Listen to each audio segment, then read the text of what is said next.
देखिए अरम, जो बात मैं कहने जा रहा हूं ना, ये मैं एक ऑब्जर्वेशन के तौर पे कह रहा हूं। मैं अपनी राय नहीं दे रहा, मैं एक ऑब्जर्वेशन के, इस लिहाजा इसको इस कॉन्टेक्स्ट में समझा जाए। देखिए, हमें किसी तरीके से ये समझ में आ गई है बात कि जो चीज़ हम खुद नहीं कर सकते, हम पैसे के ज़रिए उसको करवा सकते हैं। ये हमें समझ में आ गई। एक ज़माने में जब बेटी की शादी होती थी तो वो ये तारीफ़ ये क्या करते थे कि हमारी बेटी जो है खाने पकाने की बहुत माहिर है, बहुत सुगड़ है। इसने जो है वो ये खुद देखें, स्वेटर इसने खुद बुन के दिया, ये दादा अबू को स्वेटर खुद बुन के दिया था। घर के सारे काम कर लेती है, जो शलवार में डालने वाले नाले हैं वो भी खुद बुन लेती है। तो इस तरह के क्राइटेरियाज पर हम ये कहते हैं सौमो सलाद की पाबंद है और वगैरह वगैरह, ये क्राइटेरिया होता था। अगेन मैं आपको बता रहा हूं, मैं ये नहीं कह रहा क्या सही है क्या गलत है क्या होना चाहिए, मैं एक ऑब्जर्वेशन बता रहा हूं। अच्छा, उसके बाद हमने ये सोचा कि ये जो घर में कपड़े धोने का काम है ये तो हम किसी माई से करवा सकते हैं।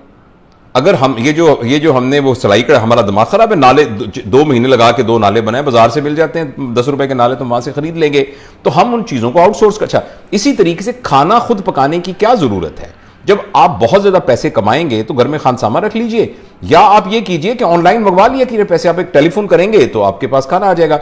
ये हमारा माइंडसेट बन गया है कि हम हर चीज जो हम खुद कर सकते थे अब हम उसको आउटसोर्स कर सकते हैं। पेरेंटिंग के सिलसिले में भी हमने यही सोचा कि जो मां की या बाप की जिम्मेदारी थी, मां बाप ने कहा हमारे पास तो पैसे हैं, हम तो इनको आउटसोर्स कर सकते हैं।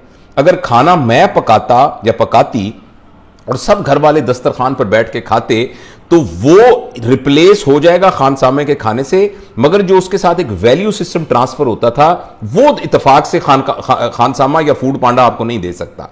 अच्छा, यही बात हमने पेरेंटिंग के सिलसिले में कर दी।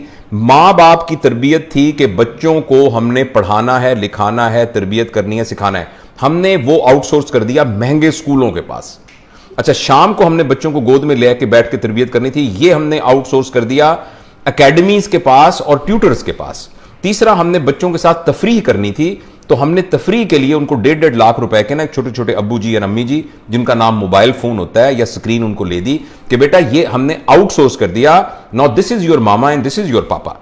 तो ये वो माइंडसेट है। अब तीनों चीजें हमने आउटसोर्स कर दी।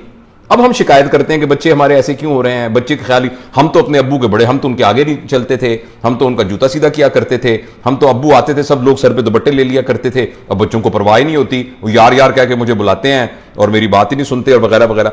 तो अब ये देखें ना, ये मैं अगेन दोबारा कह रहा हूं, ये जमाना बदल रहा है, बदले जमाने में चीजें डिफरेंट हो जाती हैं।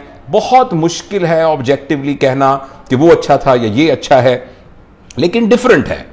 लेकिन जब कुछ चीजें डिफरेंट होती हैं तो उसमें कुछ पॉजिटिव चीजें आ जाती हैं।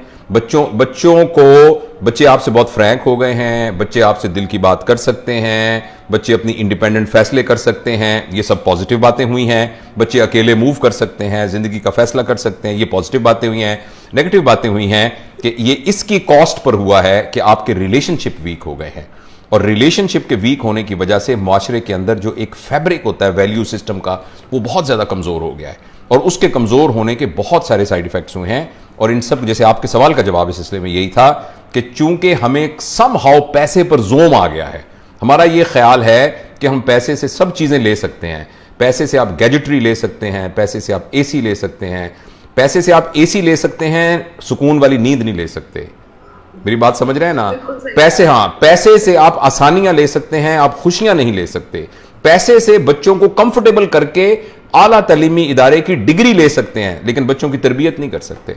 तो तरबिया, जो अरबी का बड़ा जबरदस्त लफ्ज है तरबिया, हम तरबिया को कंफ्यूज करते हैं ट्रेनिंग के साथ। ट्रेनिंग का उर्दू तर्जुमा है सिधाना। कभी आप देखिए, आप जंगल से एक भालू को पकड़ के लाइए, इतना बड़ा जानवर होता है भालू, अगर आपको यूं पकड़ ले तो भेज के रख देगा, हड्डियां तोड़ देगा। उस भालू को ना आप एक स्टूल पे बिठा देते हैं, एक मदारी डुगडुगी बजा रहा होता है और वो स्टूल पर बैठ जाता है। एक बंदर को लेके आप तार के ऊपर स्टिक लेके डांस करना सिखा देते हैं, तोते से आप तोप चलाना सिखा देते हैं। इसको कहते हैं सिधाना, जिसको कहते हैं ट्रेनिंग। हम अपनी पेरेंटिंग को भी ट्रेनिंग समझ रहे हैं कि बच्चों को हम ऑपरेशन करना सिखा देंगे, वो डॉक्टर बन जाएगा, बहुत ज्यादा पैसे कमाएगा, उसको हम ये सिखा देंगे। ये सिधाना है, ट्रेन करना है। जो पेरेंटिंग है, पेरेंटिंग का मतलब है अंदर से वो चेंज हो जाए।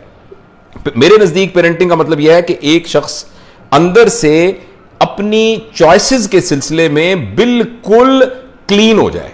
जब अच्छाई और बुराई उसके सामने आए तो उसके अंदर इनर पावर इतनी हो कि वो अच्छाई को इख्तियार करे। जब वो अच्छाई को अच्छाई समझ के कर रहा हो, किसी बेनिफिट के तौर पे ना कर रहा हो। यह है तरबियत मेरे ख्याल में।